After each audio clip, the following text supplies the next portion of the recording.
In 1952, Debbie Reynolds tap danced between takes on the MGM lot and laughed so loudly between setups that Gene Kelly complained. The laugh started before the joke finished. Her co-stars mentioned it before they mentioned her talent. That laugh, arriving uninvited and staying past its welcome. She was 20 years old and fully, specifically, irreducibly herself. 6 years later, Eddie Fisher left Debbie Reynolds for Elizabeth Taylor. And the woman who came out the other side, still named Debbie Reynolds, still standing, still working, was not the same person who went in. Same face, same name, same voice, completely different woman. She had not changed. She had been replaced. Quietly, gradually, by a version of herself she never chose and never approved. Built to survive what happened to her. Maintained by the world that watched it happen and told her exactly how she was required to behave. That is not a story about heartbreak. That is a story about replacement. And the replacement began long before Elizabeth Taylor entered the room. Before Eddie Fisher. Before Elizabeth Taylor. Before any of it. We need to be precise about Debbie Reynolds. Not who the studio sold, not who the fan magazines printed, not who the public decided she was. Who she actually was, in the specific and concrete way a person exists before the world begins its work on them. Mary Frances Reynolds was born in El Paso, Texas, on April 1, 1932. Her father, Ray Reynolds, worked for the Santa Fe Railroad, not a glamorous job, not a well-paying one.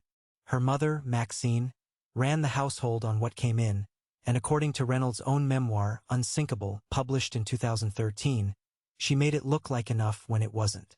The family was poor in the practical sense. Moving when rents rose, eating carefully, making do. When Mary Frances was 7, they relocated to Burbank, California. Not for the movies, not for a dream. For a steadier railroad position. The movies found her anyway because this kind of girl is difficult to miss. At 16, she won a talent competition, Miss Burbank, 1948. Not because she was the most beautiful entrant. She would have been the first to tell you she wasn't. She won because she was impossible to ignore. Talking at full speed, moving before she was asked, filling the room without calculating the effect. Warner Brothers signed her that same year. She was 16 years old and she had not yet decided what she wanted to be. But she already knew she was going to be something. MGM saw more potential and acquired her contract. What they were buying was not a finished performer. She couldn't really sing yet. She could barely dance. What they were buying was the force of her, the specific American energy of a girl who treats every limitation as a temporary condition. MGM enrolled her in classes, singing lessons, dance lessons, hours of rehearsal 6 days a week.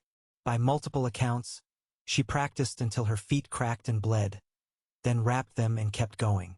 Not because anyone was watching, because she had been told she was behind the other contract players, and she filed that information under things to fix, rather than things to accept. This matters. This stubbornness is not a minor detail. It is the first and most essential thing about the original Debbie Reynolds. She treated every obstacle as a schedule, not a verdict. She was told she couldn't dance. She danced. She was told Gene Kelly would be difficult. She matched him anyway. She was told a girl from Burbank with no formal training couldn't carry a MGM musical. In 1952, Singin' in the Rain became one of the most beloved films in Hollywood history, and she was 20 years old and standing at its center. Gene Kelly was, by multiple accounts, genuinely hard on her during filming, demanding beyond what was reasonable. He had been dancing for decades. She had been doing it seriously for 2 years. He was not patient about the gap. She did not complain, not publicly, not to T.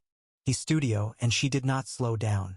She matched his pace on the set and, in at least one documented account, went home and practiced until 2 in the morning to make sure she could repeat it the next day. That is the original. Let that be precise and clear, because everything that follows depends on it. The original Debbie Reynolds was relentlessly self-directed. Loud in company, her laugh, her opinions, her physical presence. Quick to anger and equally quick to move past it. She got angry in the clean way, said what she thought, then dropped it without cataloging it. She formed loyalties fast and kept them. She said what she meant in rooms where other people were saying something else, and she appeared entirely comfortable being the one who spoke directly. She was not passive. She was not soft. She was not a woman who waited to be told who she was. She was 23 years old in the spring of 1955, the #1 musical actress in Hollywood, and she had not yet learned that some men are made deeply uncomfortable by a woman who is entirely, specifically, loudly herself. Then she met Eddie Fisher, and the installation began. Eddie Fisher in 1955 was one of the most famous people in America. Let that land correctly because it is easy to underestimate it now. His records sold in the millions. His television program, Coke Time with Eddie Fisher, drew audiences that networks today would call impossible. He was 27 years old and had been famous since he was a teenager. First as a child singer, then as an army entertainer, then as a recording phenomenon whose appeal crossed age groups and demographics in the way very few performers achieve. He was also, according to every biographical account, deeply insecure beneath the surface that fame had polished. This is the specific insecurity that matters here. Eddie Fisher needed to be adored. Not liked. Not respected. Adored in the particular, consuming way that crowds adore performers, where the love-ary. vs. without conditions and requires nothing in return. He had built an entire career on receiving that love from strangers. What he had not built was the capacity to give it back. When he met Debbie Reynolds, the original was still fully in place. She teased him. She matched him joke for joke and won some of them. She had opinions about his performances that she delivered without being asked. She was not his audience. She was his equal, and that meant she could not provide what he needed, which was a woman who treated him the way his fans did. Completely, steadily, without requiring anything as complex as being seen in return. He pursued her anyway, because she was also 23 years old and luminous and funny and already more famous than most people ever become. They married on September 26, 1955, at Grossinger's Resort in the Catskill Mountains, New York. 500 guests. Eddie Fisher's famous friends. Debbie Reynolds in a white gown laughing the original laugh in the photographs. The fan magazines called it the perfect Hollywood marriage. Photoplay. Modern screen. America's Boy Next Door and America's Girl Next Door. Two sweet kids from nowhere who'd made it to the top of the world. What the fan magazines were describing was the substitute. Not Debbie Reynolds. The version of Debbie Reynolds the machinery had decided the marriage required. The first installation was subtle. She would not have noticed it as an installation. Nobody does at first. What she noticed was, in interviews about the marriage, a certain warmth was expected of her. Not just warmth, deference. The way a wife talks about her famous husband. Supportively, softly, with the appropriate amount of self-effacement. She was, after all, also famous, also successful, also someone with opinions about the work and the world. But in the frame of the marriage, in the public performance of it, the script required her to make Eddie Fisher larger by making herself slightly smaller. The origin. Elle had never made herself smaller for anyone. But the original also understood publicity. She understood what the studio needed. She had been cooperative with the machinery her entire career, because the machinery had made her. You pick your battles, and this did not feel like a battle, it felt like a role. She played the role. The first installation. Warmth in place of directness. The supportive wife in place of the woman with opinions. Seemed minor. It was a costume, not a transformation. Except costumes, worn long enough, changed the shape of the body beneath them. By 1956, their daughter Carrie was born. By 1958, their son Todd. The original Debbie Reynolds was still present. The stubbornness, the opinions, the laugh still surfacing in private. But she was maintaining herself now against a current that ran in the other direction. The public role of Eddie Fisher's wife had requirements. Meeting those requirements took energy. Energy the original had previously spent on her own work, her own development, her own irreducible selfhood. Privately, she was the original. She was still that woman. Publicly, she was the substitute in its earliest form. Debbie Fisher, supportive and warm and appropriately secondary. What had been hers was being reauthored, not by one dramatic act, but by the daily, minor, imperceptible decisions that add up, across years, to a different person. Her career was not suffering. Tammy, Her single from the 1957 film Tammy and the Bachelor reached #1 on the Billboard charts. Her voice, her specific American Girl voice that nobody had expected to chart, was #1 in the country. The original's talent was intact. The original's public face was already in revision. Then Mike Todd's plane went down. And what came next happened so fast that the original barely had time to understand what was being taken. On March 22, 1958, Mike Todd's private plane, named the Liz, after his wife, crashed into the Zuni Mountains in New Mexico. Todd was 48 years old. He died on impact. There were no survivors. Mike Todd had been one of the most flamboyant, powerful, and genuinely charismatic film producers in Hollywood. His marriage to Elizabeth Taylor, their third each, was one of those rare Hollywood pairings that appeared to be exactly what it looked like. Two enormous personalities who had found in each other something neither could find elsewhere. Taylor later said, in various interviews, that Todd was the only man who truly never intimidated her, because he was the only one large enough in himself to not need her to be smaller. She loved him with an intensity that people who knew her described as singular even by her own dramatic standards. His death, at the age of 36 for Taylor, was shattering in the concrete physical sense. Eddie Fisher and Mike Todd had been close. Not just friendly, genuinely close, in the way men sometimes are with someone who represents the version of themselves they aspire to become. Todd had been everything Fisher wanted. Fearless, successful on his own terms, large in the world without apology. His death hit Fisher hard. By multiple accounts, Fisher wept openly and persistently in the days immediately following the crash, in a way that frightened the people around him. He went to be with Elizabeth Taylor, to comfort her. That was the original reason. That is documented. That is also where documented facts and the narrative of comfort begin to part ways. What happened between Eddie Fisher and Elizabeth Taylor in the weeks following Mike Todd's death became public knowledge in the autumn of 1958. The press did not receive it gently.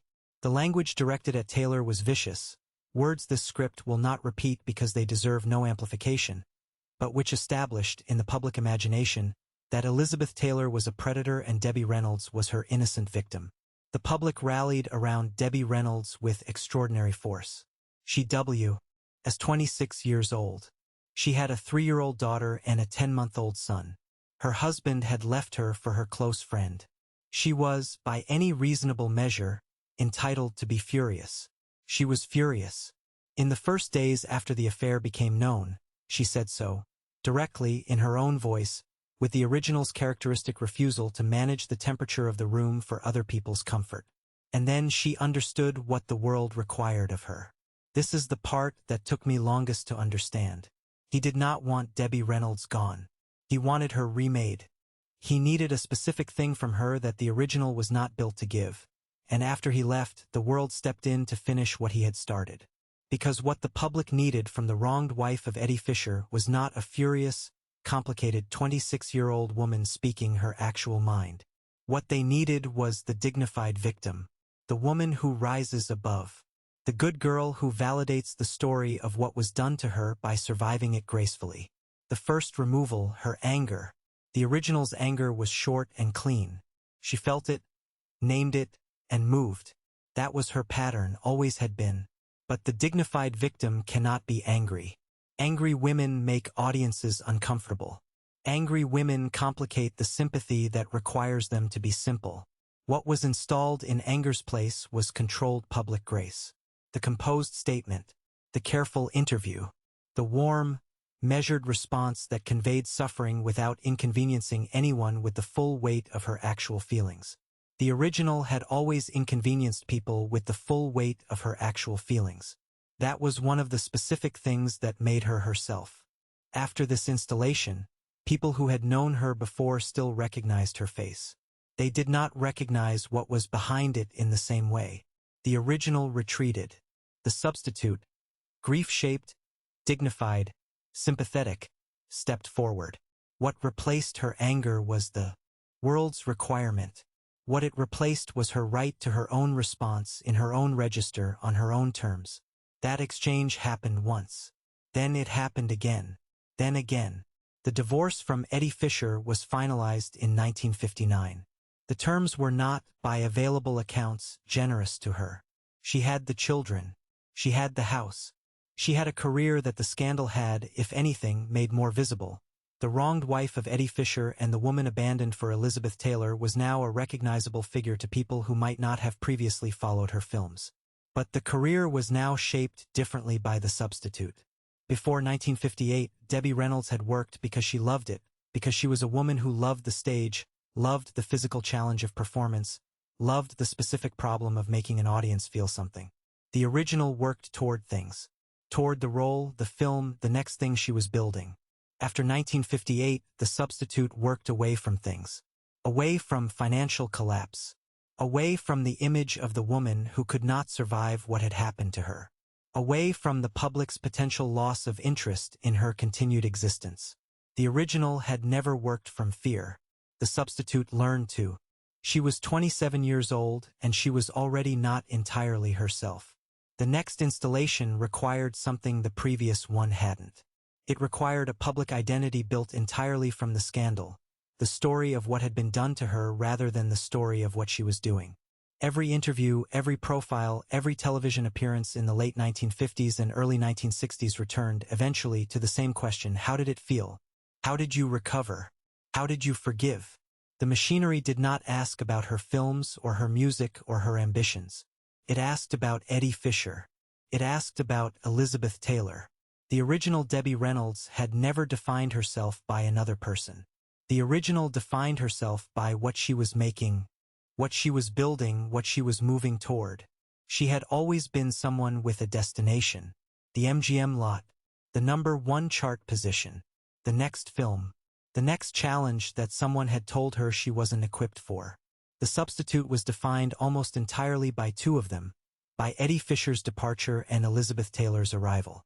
The public's interest in Debbie Reynolds, through the late 1950s and into the 1960s, was largely an interest in those two facts and what they had done to her. She had become, in the public imagination, a supporting character in her own story. She smiled in the interviews. She was warm and gracious, and she said exactly what was required and nothing more. The original would have given you more than was required. She always had, in every direction, because she was constitutionally incapable of containing herself to the shape of a box someone else had drawn. The substitute contained herself precisely. What replaced the original's excess was the substitute's economy. What the substitute's economy replaced was the particular, expensive generosity of a woman who gave you all of herself without asking if you were ready for it. Then, in 1960, she married Harry Carl. This decision, which she later described in Unsinkable with a candor that is itself the original surfacing through the substitute's careful facade. This decision is where the damage from the first installations becomes measurable in dollars and years. Harry Carl was a shoe store magnate, heir to a retail empire. He was wealthy, well-connected, socially established. He was also, though this was not immediately apparent, a compulsive gambler with debts that dwarfed his assets and a capacity for concealment that Debbie Reynolds later said she could not have predicted. She said in her memoir that she knew, on her wedding day to Harry Carl, that she was making a mistake. She said it plainly. She knew, and she married him anyway. Why? The substitute cannot answer that question. And, because the substitute was not built for honest self-examination, the substitute was built for managed public presentation. But the original, when she wrote about it 20 years later, was precise. She was lonely. She had 2 children and no partner and a career that required her to perform in vulnerability for public consumption. And she was 28 years old, and she wanted someone who would come home to her at the end of the night and know her name without requiring her to perform. She wanted what the original had always wanted, to be known. Not admired. Known. Harry Carl did not know her. Harry Carl saw the substitute, the gracious, resilient, professionally capable Debbie Reynolds, and he wanted that. He did not want the original. Nobody had wanted the original in a very long time. The marriage lasted 13 years, from 1960 to 1973.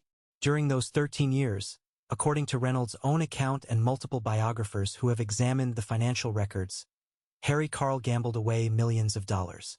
Her money, what she had earned, every film, every Las Vegas engagement, every television appearance, every one of the hundreds of performances she delivered while raising 2 children and maintaining a public image of cheerful professional resilience. He put into casinos and horse races and bad investments and came to her, eventually, with the information that they were effectively broke. She was 40 years old. She went back to work. Not the work of a woman building something. The work of a woman dismantling a debt that was not hers, one performance at a time, because the children needed to be fed and the bills needed to be paid, and she was, as she had always been, the person who does what needs to be done when it needs doing. The original stubbornness, that specific, iron-spined determination that had made her dance until her feet bled because someone told her she couldn't. The substitute redirected it entirely toward survival, toward through, toward paying down debts she hadn't made. Installation, the woman who repairs damage she did not cause. What it replaced. The original stubbornness applied to things she was building for herself, on her terms, toward something that was hers. What replaced it was his destruction, requiring her reconstruction. The substitute absorbed it. The original, somewhere inside her, kept score. The original Debbie Reynolds did not disappear. I want to be exact about this because this story is not about a woman who was destroyed. It is about a woman who was replaced, and who, in the spaces the replacement could not reach, kept herself alive. Those spaces were smaller than they should have been. She fit herself into them anyway. The first hiding place was live performance, specifically, the unscripted moments inside the scripted ones.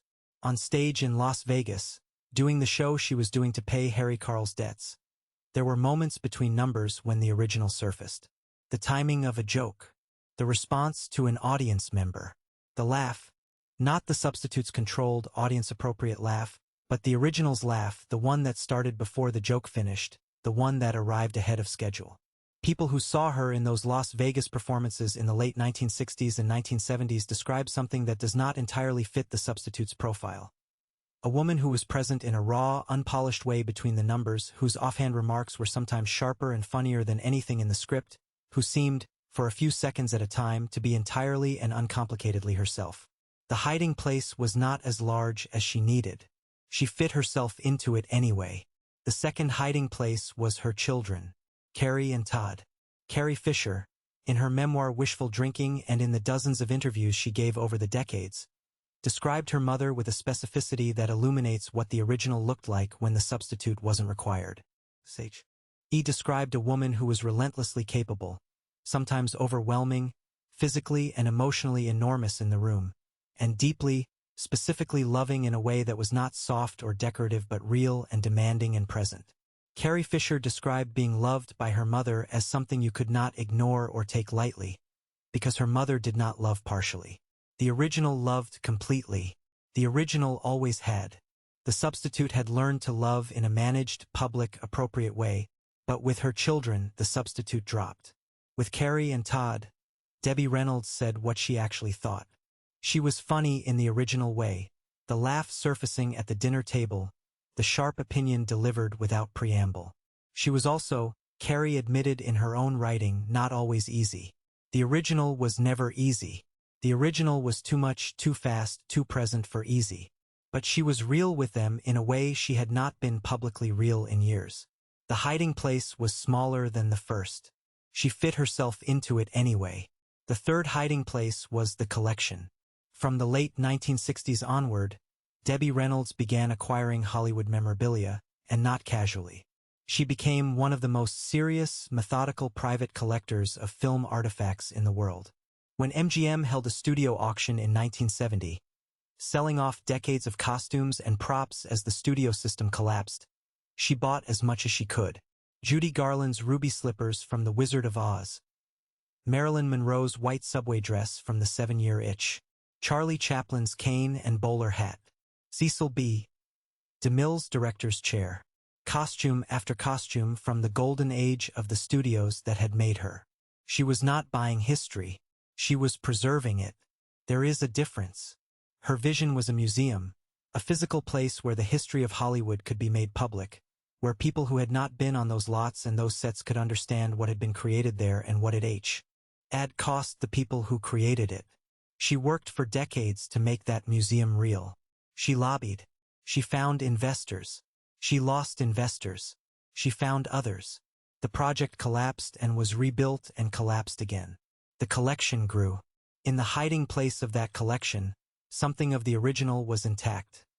The woman who builds things. The woman who decides what matters and works toward it on her own terms, without waiting to be asked, without checking whether the room approves. The collection was hers. Entirely, irreducibly hers. Then, beginning in 2011, the collection was auctioned. The financial backing for the museum had, ultimately, never fully materialized. The pieces were sold over a series of auctions.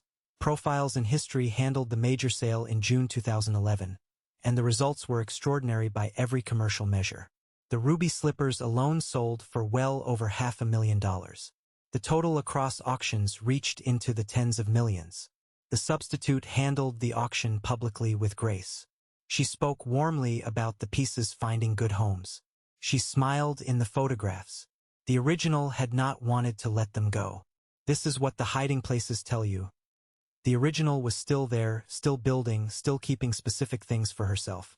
And the substitute was still absorbing the losses, the debts, the museum, the decades of work redirected toward repair, with the particular endurance of a woman trained to survive rather than to arrive. What remained of the original, by the time the collection was gone, could be counted on one hand.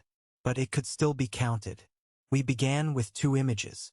The girl on the MGM lot in 1952, tap dancing between takes, laughing before the joke finished, 20 years old and impossibly, specifically herself. And the woman in 1958 in Eddie Fisher's house in Beverly Hills, holding her 10-month-old son, waiting for a husband who was not coming back, quiet, controlled, performing the particular dignity the world had assigned her before she'd had a chance to decide whether she wanted it. We can now measure the distance between them exactly. The first installation was the marriage itself, not Eddie Fisher's cruelty, because he was not consistently cruel, but his need. He needed a backdrop. He needed a woman who loved him the way his audience loved him. Completely, steadily, without asking to be seen in return. The original Debbie Reynolds saw him clearly, teased him honestly, and kept herself. The substitute began in the gap between what he needed and what the original could provide, and she closed that gap because she was cooperative with the machinery and because it did not yet feel like a cost. The second installation was the affair.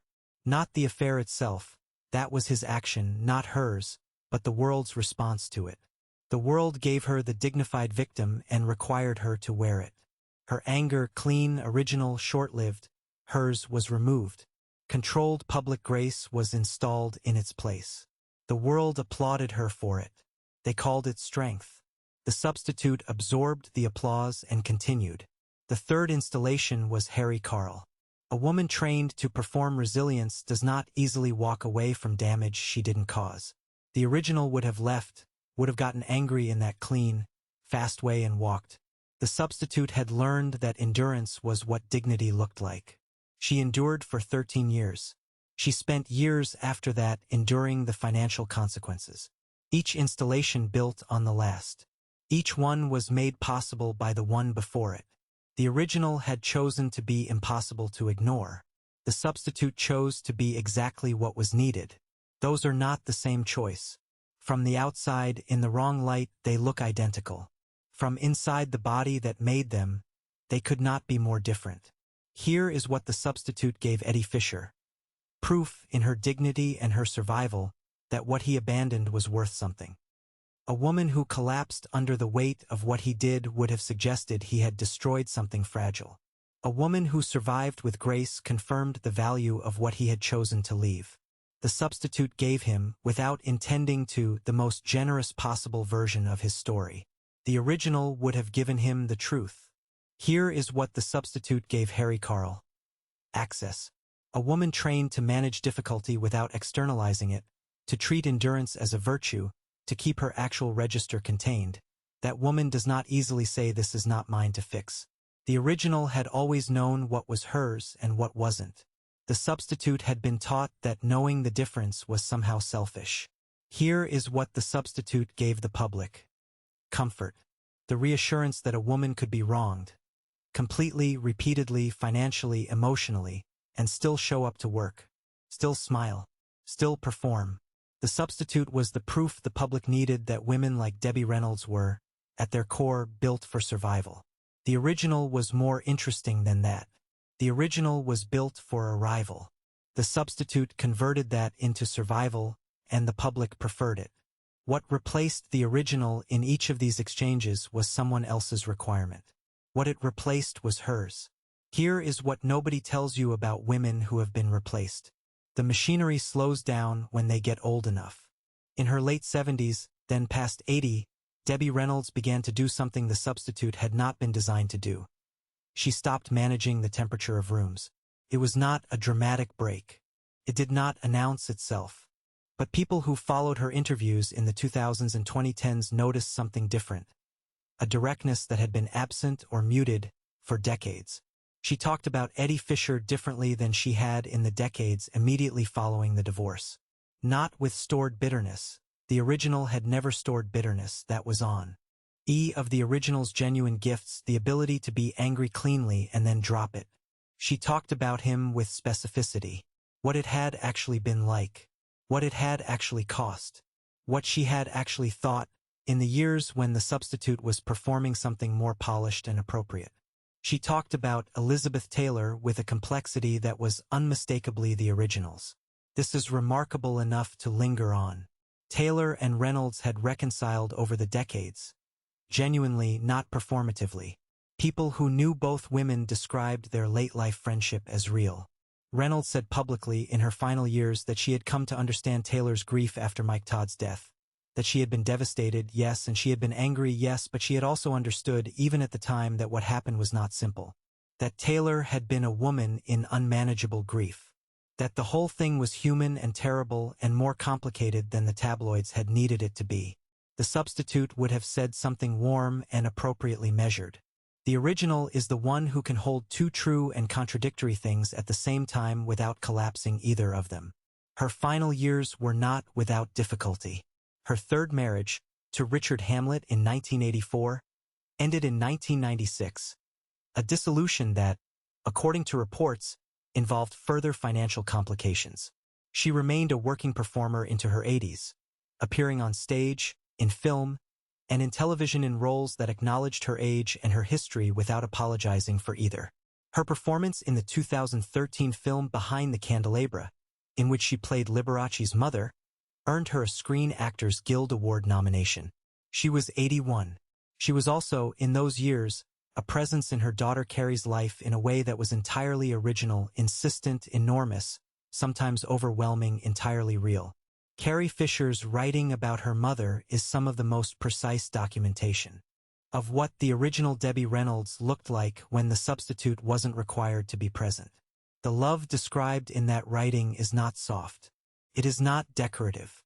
It is the love of a woman who never learned to love partially, even when she learned to perform everything else in careful portions. And the laugh. There are recordings from the last decade of her life, interviews, late-night appearances, event footage where it surfaces. Not in every moment. Not reliably, but unmistakably when it comes. The laugh that starts before the joke finishes, the one that stays too long at the table, the one her co-stars mentioned first when they described her on the MGM lot in 1952. The substitute's laugh was shaped, timed, arrived correctly. The original's laugh arrived ahead of schedule. In those moments on tape, you can hear the original. Still there. In the smallest hiding place she had ever occupied, but still there. Surfacing when the machinery wasn't watching, exactly as she always had. Debbie Reynolds died on December 28, 2016. She was 84 years old. Her daughter, Carrie Fisher, had died the day before, December 27th, from complications following a cardiac arrest she had suffered 4 days earlier on a transatlantic flight. Carrie Fisher was 60 years old.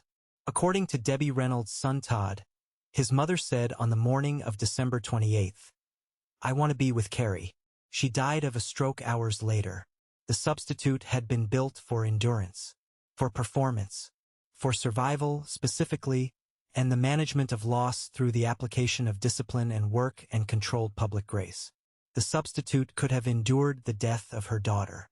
The substitute was equipped for that, for enduring things that should not be survived, and emerging still capable, still professional, still warm and appropriate.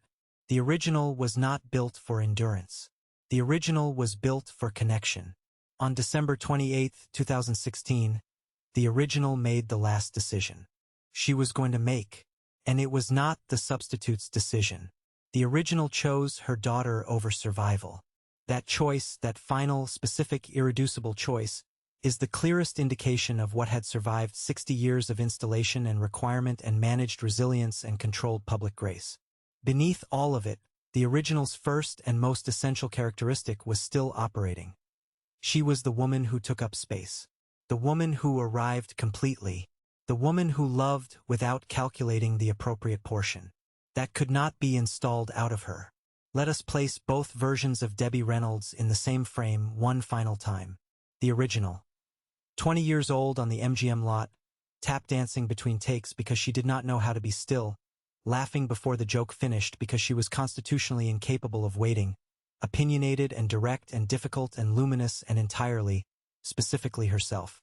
A woman who competed with Gene Kelly and did not apologize. A woman who said what she meant in rooms where other people were saying something else. A woman for whom love was not a managed performance but a complete and consuming fact. The substitute, the woman installed over 5 decades of specific cumulative losses of her anger, of her right to her own response, of her stubbornness applied to things she was building, of the museum that would have made her legacy entirely her own. The woman who smiled warmly in the fan magazines and delivered the controlled interview and endured Harry Carl's gambling as though endurance were a virtue rather than a prison sentence. The woman who performed dignity when the world required it, which was always. Same name, same body. Not the same choice on December 28, 2016. The substitute would have survived. The original went to be with Carrie. And buried in that choice, in the specificity of those final reported words, is everything that the installations did not reach. The original connectee. The original love, complete and without portion. The original refusal to contain herself to the shape of whatever the world had drawn.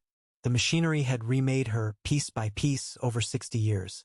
But it had not reached this. Debbie Reynolds. Born April 1, 1932. El Paso, Texas. Died December 28, 2016.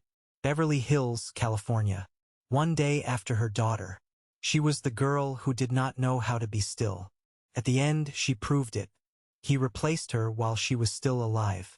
Old Money Wives shows you what the original looked like, before anyone touched it. Subscribe so the original is never forgotten.